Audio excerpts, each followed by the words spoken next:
Welcome back to the Deep Dive.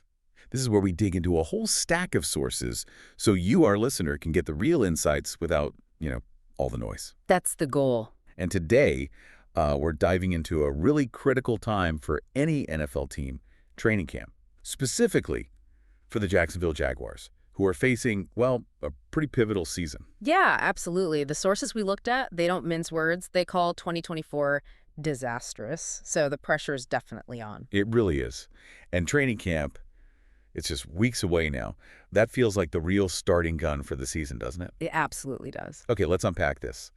There's a lot of buzz, a lot of anticipation around the Jags right now. You're spot on. And for the Jaguars, maybe more than some other teams right now, training camp isn't just like going through the motions. It's foundational. It's where everything gets built for the year. The crucible, you could say. Exactly. Resilience, roles being earned, all that.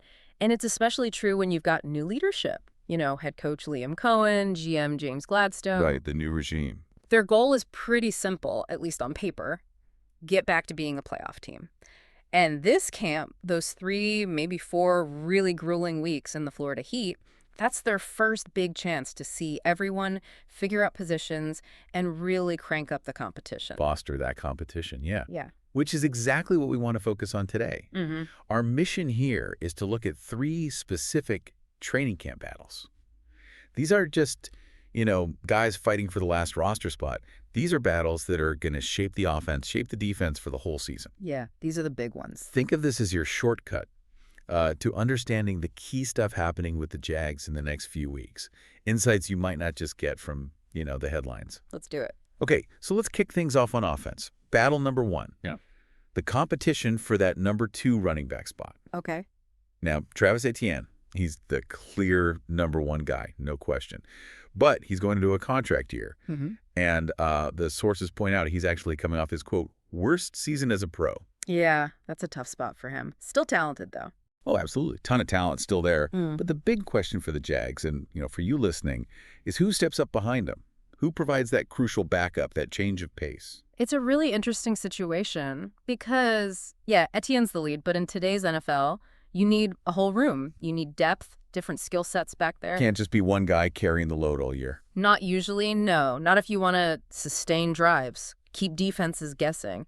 And the Jags, they've got talent there, but like you said about Etienne, they've all got, well, plenty to prove. So who we're talking about? Who are the main contenders? Okay, so you've got Tank Bigsby. Remember him from last year? Yeah. More of a downhill power guy, good in short yardage. Right. Then there's Peshul Tootin, undrafted guy, but the source notes mention his exceptional burst, real dynamic threat potentially. Tootin, interesting. And LaQuint Allen, maybe a bit of a sleeper, but apparently has some decent pass-catching skills out of the backfield. So a few different styles there. Definitely. And what's fascinating here, and kind of bold, is that the source we looked at, they actually go out on a limb. They predict Tootin wins that RB2 job. Wow, okay, over Bigsby. Over Bigsby. Yeah. And not just that, they suggest Tootin could even emerge as, the best runner on the whole roster eventually, down the road. That is a bold prediction for an undrafted rookie.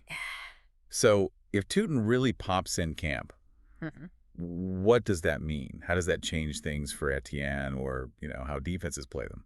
Well, it changes a lot, potentially. Strategically, it's significant. Right now, maybe defenses feel they can really key on Etienne. Focus their attention there. Exactly. But if you have a reliable, versatile number 2, like Tootin supposedly is, especially with that burst the source mentioned, it forces defenses to respect the run more broadly. Spreads them out a bit. Right. And that helps your play-action game. It creates better matchups for guys like Christian Kirk or Brian Thomas Jr. downfield. You're not just a one-trick pony in the run game. Makes you less predictable. Way less predictable. And look, if Etienne maybe struggles a bit, or they just want to manage his carries in that contract year. Even fresh. Yeah. Having a guy like Tootin ready to go gives them huge flexibility. Maybe use different backs for different situations, maximize efficiency. So for you listening, this isn't just about who gets 10 carries a game instead of 5. This could actually change how defenses have to prepare for the Jaguars entirely. It really could. It shapes their whole offensive approach. Controlling the clock, winning games. A good RB2 is a big piece of that puzzle. Foundational, like you said. Absolutely. And speaking of foundational pieces, let's flip over to the defense. Because there's another really compelling battle brewing back there in the secondary. The safety spot. Exactly. Yeah. They signed Eric Murray. Seems like he's penciled in at free safety. Solid veteran presence. Yeah, experienced guy. Should stabilize things there. But the real question mark, the fierce competition, is at strong safety, right next to him. That's a spot that can really define how a defense plays. Oh, absolutely critical, especially in the AFC South with some of the passing attacks they'll face. They need to get this right. So who's in the mix for that strong safety job? Okay, it looks like 4 main guys are really vying for it. And they all bring something a little different to the table, which makes it kind of a philosophical choice for Cohen and the new staff. Interesting. Lay them out for us. All right. First, Antonio Johnson. He's been around a couple of years, shown some flashes. Source says he's got potential in coverage and run support. Okay, kind of balanced. Then you've got Darnell Savage, the veteran they brought in. Our source highlights his, quote, 2-level versatility. Meaning he can play deep, like a traditional safety, but he's also comfortable coming down into the box, playing the run, maybe blitzing sometimes. A real chess piece. Gotcha. Adds flexibility. For sure. Then there's Andrew Wingard. Everyone knows Wingard. He's been a spot starter, reliable guy, and a core special teams player, leader type. Always valuable to have guys like that. Yeah, definitely. And the last one is Caleb Ransaw, this rookie, 3rd-round pick this year. Offers, potential, seen as maybe more of a physical downhill type. So quite a mix there. Johnson's potential, Savage's versatility, Wingard's reliability, Ransaw's upside. Diverse skill sets competing. So what does that choice tell us then? If they go with, say, Savage versus maybe Ransaw, what does that signal about the kind of defense they want to build? Are they thinking pass defense first or shoring up the run? That's a great question. Because the choice does signal their philosophy. If they pick Savage, maybe it suggests they want maximum versatility, ability to disguise coverages, blitzes, react to all the weird offensive looks you see now. Adaptability. Right. Adaptability against different kinds of threats, tight ends, slots, whatever. But if they lean towards Johnson or maybe groom Ransaw quickly, it might mean they want a more traditional physical presence near the line, really hammer down on run support, control the middle of the field against crossing routes. A different emphasis. A different emphasis, yeah. It affects everything. How much man versus zone they play, how often they blitz, how they match up against specific teams. It really will be one of the key positions to watch all through camp. In connecting this to the bigger picture, a strong secondary, especially that safety tandem working together, it's just non-negotiable in today's NFL, right? Yeah, absolutely non-negotiable. To have any hope of slowing down these offenses, getting turnovers, even helping in the run game. You need those guys on the back end to be solid. It's crucial for those playoff hopes they have. Couldn't agree more. It's not just filling a spot, it's building a defensive pillar. Okay, so we've covered a key offensive battle, a key defensive one. For our last one, let's shift gears a bit. This one's maybe more, let's call it entertainment-driven. I think I know where you're going with this. But it's still really significant for just the excitement and maybe the long-term vibe around the team. We're going from the nitty-gritty starting spots to pure athletic spectacle. Here's where it gets really interesting.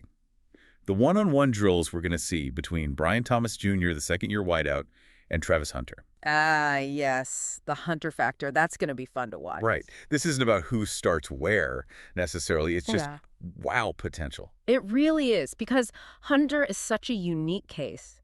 The source points out he's genuinely going to get reps on both sides of the ball in practice. He'll alternate. DB one drill, receiver the next. That's incredible versatility. It is, and it sets up these amazing one-on-one situations against Brian Thomas Jr., who himself looks ready for a big leap in year 2. 2 potential stars going head-to-head daily. Exactly. And the source puts it perfectly, saying something like, it's a shame these two can't play against each other on Sundays because it would provide highlight reels for the ages. Wow. Highlight reels for the ages. That tells you the level of talent we're talking about. It absolutely does. It's serious caliber on both sides. So it sounds like more than just, guys getting their practice reps in. This is like sharpening iron with iron, right? Yeah. Tell us a bit more. What makes both BTJ and Hunter so special, and why is seeing them battle like this so good for the Jags overall? Well, okay. Brian Thomas Jr., you saw flashes last year. He's got that rare combo of size, speed, serious athleticism. He can take the top off a defense, go up and get the ball, a real weapon. Poised for a breakout, people think. Definitely seems that way.